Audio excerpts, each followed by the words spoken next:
Lihat baik-baik. Ketika Adam alaihissalam diminta masuk ke surga, lantas sebelumnya disampaikan pada para malaikat, dia akan diberi tugas di bumi. Bumi. Kita sekarang ada di mana? Di bumi.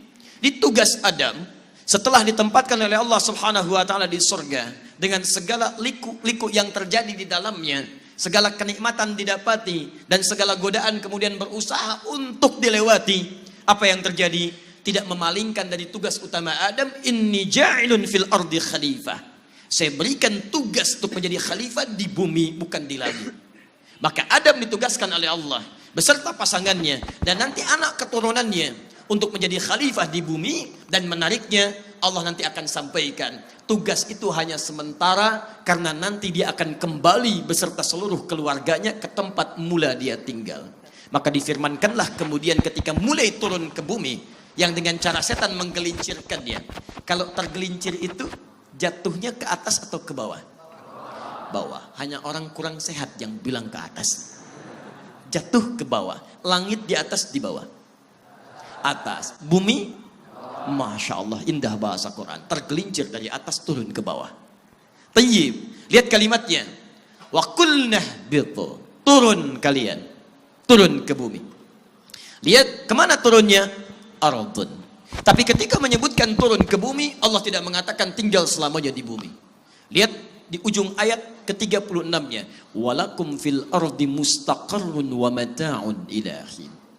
Dan kalian saat tinggal di bumi itu hanya akan sementara saja. Jadi kalau nikmat, nikmatnya sementara. Kalau sulit, sulitnya sementara. Kalau kaya, kayanya sementara. Apa lawan kaya? Miskin. Kalau tidak tahu, katakan baik. Quran surah 53 ayat ke-48. Allah tidak pernah menginginkan hambanya miskin. Ternyata lawan dari kaya itu cukup. Wa annahu huwa aghna wa aqna. Dan dialah Allah yang menjadikan seorang kaya atau cukup. Jadi nggak ada hamba yang diinginkan oleh Allah jadi miskin, adanya cukup. Yang membuat jadi miskin itu seorang yang tidak pernah merasa cukup. Tuh lihat di rekeningnya tuh banyak miliaran, Masya Allah.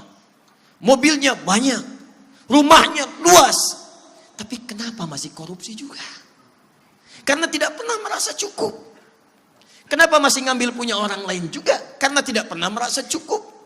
Datang ke masjid bawa sendal, pulang kenapa ngambil sendal orang lain?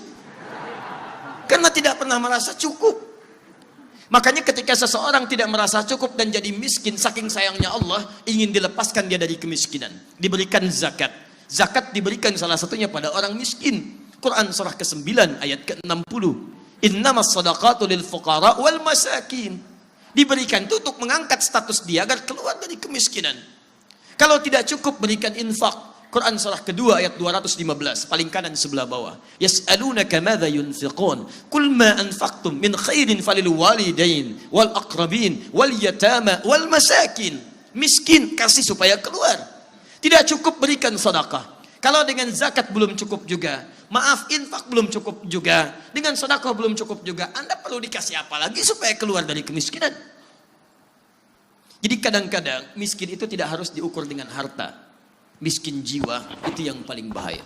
Dan kalau orang sudah miskin jiwanya, maka tidak akan pernah tenang dalam hidupnya. Dan ketenangan itu kadang-kadang lebih bernilai dibandingkan harta yang dipegang. Maaf, saya mau tanya pada Anda, pilih mana? Kaya tapi gelisah atau miskin tapi tenang? Tidak ada pilihan ketiga, jangan maksa. Sudahlah. Kembalikan sini. Tayyib, jelas ya?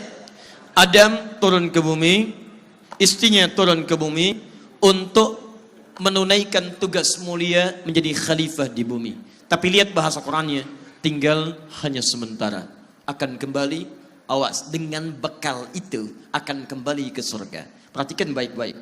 Ketika Quran menyebutkan akan kembali, Quran melekatkan dengan kalimat bekalnya. Bekalnya.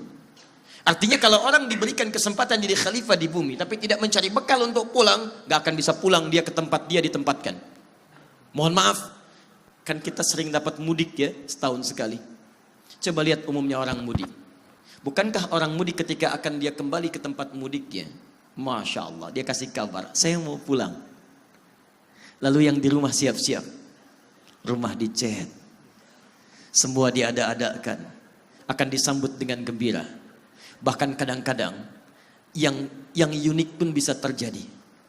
Luarnya kongwan, isinya rangginang. Ada semua dimunculkan. Baik, yang tidak ada diada-adakan. Kenapa? Karena ada yang mau pulang. Tapi yang paling menarik, siapa yang mau pulang? Yang bawa bekal. Yang punya bekal. Berangkat dia. Ada yang bawa mobil, di atasnya bawa sesuatu untuk dibawa pulang.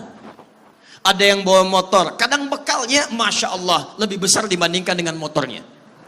Biasa dibawa dengan tunggangan 2 orang, sekarang mulai 4 orang. Ke belakang ditambah lagi ada boxnya, pelepah pisang dimasukkan ke situ. Macam-macam dibawa. Karena punya bekal. Dan sering kita tanyakan daerah Jakarta dan sekitarnya, kenapa Anda tidak pulang? Gak punya bekal. Kalau urusan dunia saja mudik yang singkat mencari bekal, maka bagaimana ketika seseorang akan pulang kembali ke tempat utamanya? Surga, jannah. Kata Quran, Anda mesti cari bekal. Makanya setiap Anda bangun tidur, di hadis yang tadi kita bacakan, teman-teman Muslim nomor hadis 2017, kita bacakan, Alhamdulillahilladzi ahyana ba'dama amatana wa ilaihin nusyur. Ya Allah, sekarang kami hidup, kami akan mencari bekal supaya bisa kembali kepadamu. Jadi kita hidup di bumi saat Nabi Yuna Adam alaihissalam dengan istrinya, ibunda kita Sayyidah Hawa alaihissalam turun ke bumi. Apa tujuannya? Jadi khalifah mengajarkan pada kita supaya mencari bekal untuk pulang kembali ke surga.